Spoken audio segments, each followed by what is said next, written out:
محرم الحرام کے حوالے سے جو خاص عبادت ہے وہ کیا ہے؟ روزے کی. اس کی کیا فضیلت ہے آپ کو معلوم ہے؟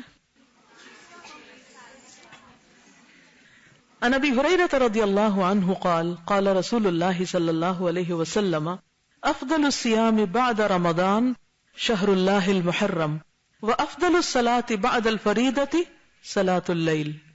حضرت ابو ہریرہ سے روایت ہے کہ رسول اللہ صلی اللہ علیہ وسلم نے فرمایا رمضان کے بعد افضل روزے شہر اللہ المحرم کے ہیں، اور فرض نماز کے بعد افضل نماز رات کی نماز ہے.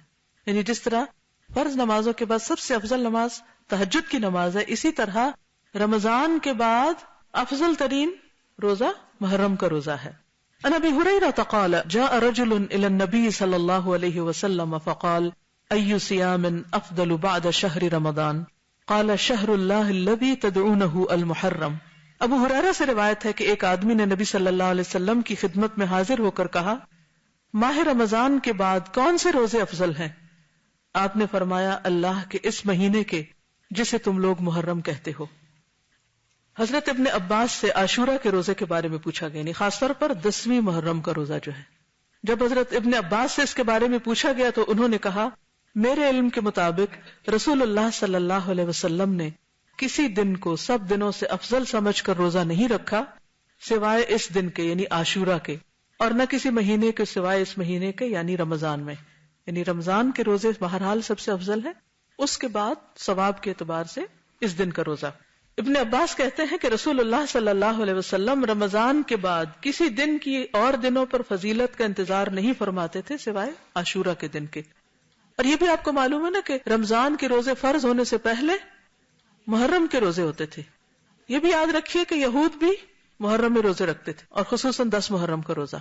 اور اسی طرح دور جاہلیت میں قریش بھی محرم کو روزہ رکھا کرتے تھے. اور عاشورہ کا روزہ اتنا اہم ہے، یعنی 10ویں محرم کا، اور اس کا تعلق بھی واقع کربلا سے نہیں ہے، یہ اس سے پہلے کا روزہ ہے کہ بچوں کو بھی روزہ رکھواتے تھے. ربیہ بنت معوذ کہتی ہیں کہ رسول اللہ صلی اللہ علیہ وسلم نے عاشورہ کی صبح کو انصار کے محلوں میں کہلا بھیجا کہ جس نے صبح کھا پی لیا ہو وہ دن کا باقی حصہ روزے کی طرح پورا کرے، اور جس نے کچھ کھایا پیا نہ ہو وہ روزے سے رہے. وہ کہتی ہیں کہ پھر بعد میں بھی اس دن روزہ رکھتے اور اپنے بچوں کو بھی رکھواتے.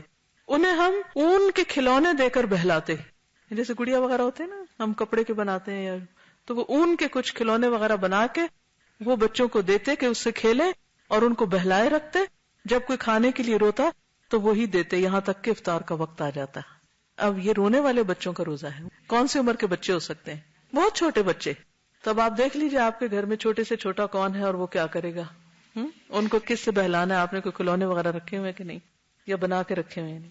امام زہری رحمۃ اللہ علیہ حالت سفر میں بھی عاشورہ کا روزہ رکھتے. یعنی ہو سکتا ہے آپ میں سے بعض لوگ ٹریولنگ میں ہوں تو وہ بھی سن لیں.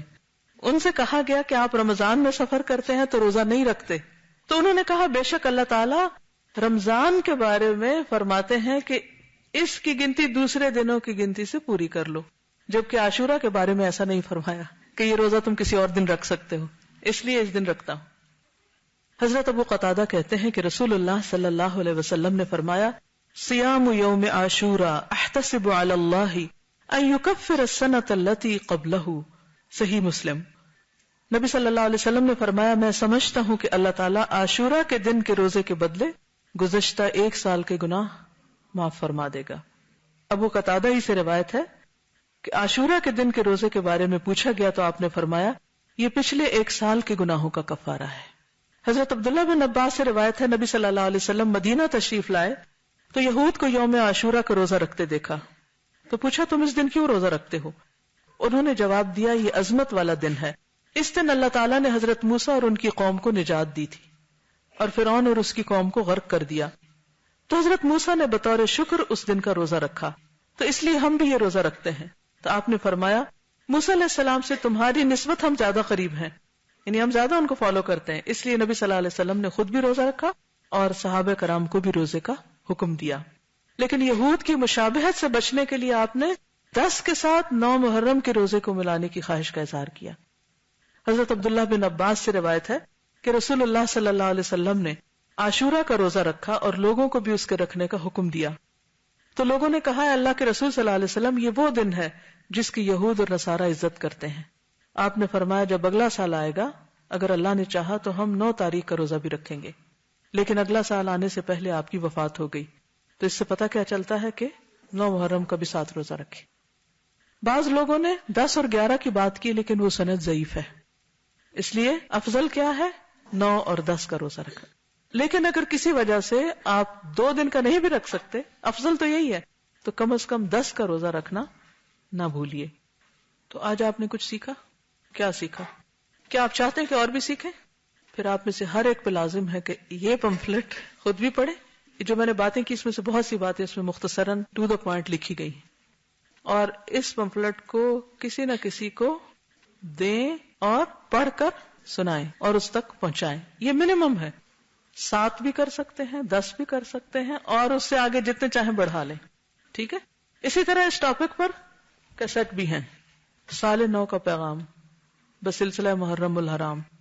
نئے سال کے شروع میں ہمیں چونکہ وقت آپ دیکھیں کہ سال پہ سال گزرتے جا رہے ہیں، مہینوں پہ مہینے گزرتے جا رہے ہیں، اس لیے بہت ضروری ہے کہ ہم اپنے وقت کی قدر و قیمت پہچانیں. اور صرف سالوں کو نہیں، مہینوں، ہفتوں اور دنوں کو نہیں، گھنٹوں اور منٹس کو نہیں، لمحوں کو بھی بچائیں، ان کی بھی حفاظت کریں. تو اس لیے یہ کیسٹ بھی سنیں، لمحوں کی حفاظت. کیونکہ ہم سب نے کیا کرنی ہے؟ ہجرت. کس سے؟ اپنی بری عادتوں سے، گناہوں سے، سستی سے اور دنیا کی محبت سے. صرف جسمانی ہجرت نہیں، مائگریشن آف ہارٹ بھی ضروری ہے. ٹھیک ہے. دل بدلے گا تو زندگی بدلے گی.